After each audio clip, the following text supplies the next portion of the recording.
नमस्कार दोस्तों, चलिए जानते हैं आज देश विदेश की 50 सबसे बड़ी खबरों को सिर्फ 10 मिनट में। उससे पहले चैनल पर नए हैं तो चैनल को सब्सक्राइब जरूर करें। कांग्रेस नेता उदित राज ने जम्मू में आतंकी घटनाओं को लेकर भाजपा पर बोला हमला। उन्होंने कहा है कि भाजपा कहती थी कि कश्मीर में आतंकवाद खत्म हो गया है, लेकिन पहले कश्मीर में ही आतंकवाद होते थे, पर अब जम्मू में भी होने लगे हैं। आतंकी घटनाओं पर भाजपा सिर्फ झूठ बोलती है। प्रधानमंत्री ने की अर्थशास्त्रियों के साथ बैठक। इस बजट में पेश हो सकता है विकसित भारत का खाका।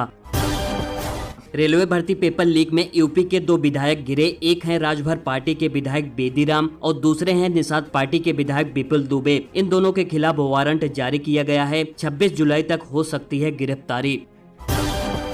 23 जुलाई को इस साल का आएगा पूर्ण बजट। वित्त मंत्री निर्मला सीतारमण लोकसभा में पेश करेंगी बजट। बारिश में सब्जियों की सप्लाई में आई कमी। आलू प्याज के दाम आसमान पर। आलू प्याज और टमाटर के बढ़ते दामों ने आम आदमी की जेब पर भारी असर डाला है। पुणे में डेंगू के मरीजों की संख्या में बढ़ोतरी। स्वास्थ्य विभाग लोगों को कर रहा है जागरूक। महंगाई पर अखिलेश यादव ने साधा बीजेपी पर निशाना। उन्होंने कहा है कि जो महंगाई बढ़ रही है उसके जिम्मेदार खुद बीजेपी है, क्योंकि अपने लोगों को मुनाफा कमाने दे रहे हैं और किसानों को उनके फसल की कीमत भी नहीं दे रहे हैं। बीएसएनएल के अच्छे दिन। सिम की बिक्री 3 गुना बढ़ी। लाखों ने नंबर कराए पोर्ट। जब से प्राइवेट टेलीकॉम कंपनी के रिचार्ज प्लान महंगे हुए हैं, उसके बाद से बीएसएनएल के सिम की बिक्री 3 गुना बढ़ गई है। नीट मामले पर सुप्रीम कोर्ट में सुनवाई होने वाली थी, लेकिन वह टल गई है। वहीं पहले केंद्र सरकार ने सुप्रीम कोर्ट में हलफनामा तैयार कर कहा कि नीट यूजी 2024 परीक्षा में कोई गड़बड़ी नहीं हुई है। वहीं एनडीए ने भी नीट पेपर लीक वीडियो को फर्जी बताया है। बढ़ते आतंकी हमलों के खिलाफ कांग्रेस का प्रदर्शन। रसूल बोले, आतंक को खत्म करने में असफल एनडीए सरकार। बिकार रसूलवाड़ी ने कहा है कि मोदी सरकार ने अनुच्छेद 370 हटाकर जम्मू कश्मीर को यूटी बनाकर आतंकवाद को खत्म करने की कई वादे किए थे, लेकिन वास्तविकता में मोदी सरकार आतंकवाद को खत्म करने में नाकाम साबित हुई है। जम्मू कश्मीर के आतंकी हमले पर अखिलेश यादव का बड़ा बयान। उन्होंने कहा है कि यह सरकार की लापरवाही है और अब हमारे बॉर्डर की सिक्योरिटी भी खतरे में है। असम में बाढ़ से हालत गंभीर। राज्य भर में कई लोगों की हुई मौत। कठुआ में आतंकी हमले के बाद शिमला पुलिस भी अलर्ट। बॉर्डर और नाकों पर बढ़ाई सुरक्षा।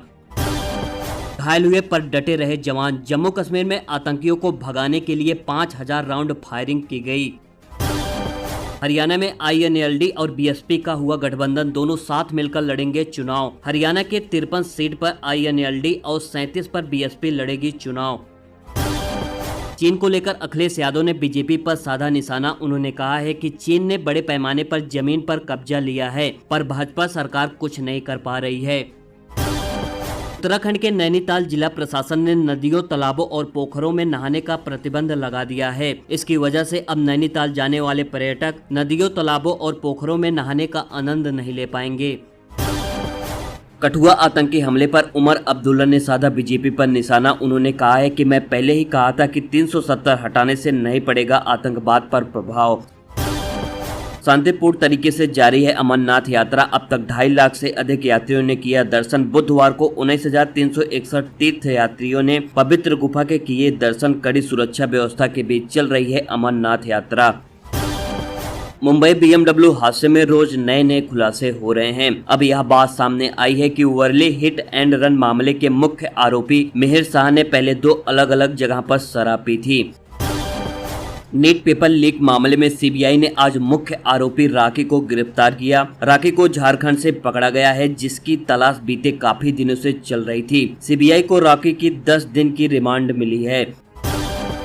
अखिलेश यादव ने योगी पर साधा निशाना। उन्होंने कहा है कि यूपी सरकार आम आदमियों को भ्रमित कर रही है। न प्रदेश में स्वच्छता पर ध्यान दिया जा रहा है और न ही स्वास्थ्य सेवा पर।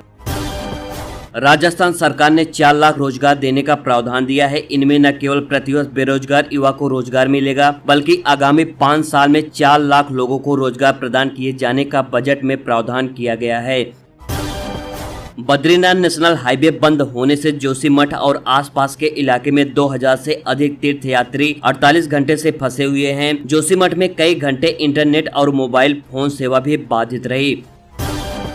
सब्जी के दाम अचानक सातवें आसमान पर पहुंच गए हैं। सब्जियों के रेट बढ़ गए हैं। आलू, प्याज, टमाटर के रेट से लोग हैरान हैं। इसकी वजह से महंगाई से सरस लोग सीमा पार से सब्जी खरीद रहे हैं। भारत की सीमावर्ती इलाकों के लोग सस्ती सब्जी लेने नेपाल जा रहे हैं। चैंपियन ट्रॉफी खेलने पाकिस्तान नहीं जाएगी टीम इंडिया। आईसीसी का यह बड़ा टूर्नामेंट हाइब्रिड मॉडल के तहत होगा।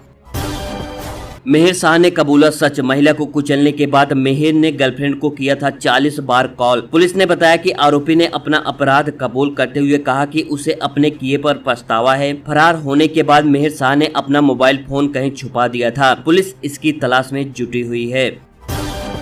यूपी में नया रिकॉर्ड बनाने की तैयारी में योगी सरकार। 20 जुलाई को पेड़ लगाने की रिकॉर्ड बनाने की तैयारी है। जी हां, इस अभियान के तहत प्रदेश को इस वर्ष 36 करोड़ 46 लाख से अधिक का लक्ष्य मिला है। मुख्यमंत्री योगी ने सभी संबंधित विभागों को निर्देश दिया है कि आपसी सहमति से इस लक्ष्य को हर हाल में आगामी 20 जुलाई को पूरा करें।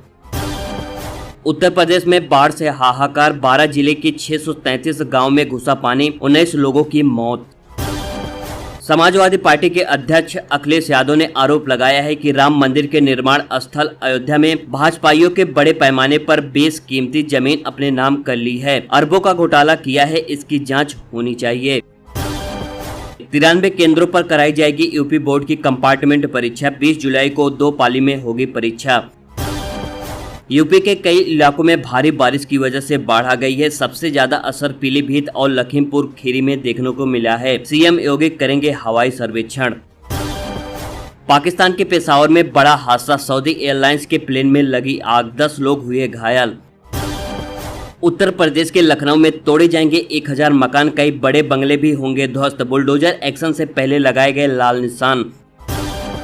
सुप्रीम कोर्ट ने मुस्लिम महिलाओं के हक में बड़ा फैसला सुनाया है। सुप्रीम कोर्ट ने कहा है कि तलाक के बाद भी मुस्लिम महिलाएं गुजारा भत्ता की हकदार हैं। कोर्ट ने कहा है कि सीआरपीसी की धारा 125 के तहत सभी धर्म की तलाकशुदा महिलाएं गुजारा भत्ता के लिए अपील कर सकती हैं।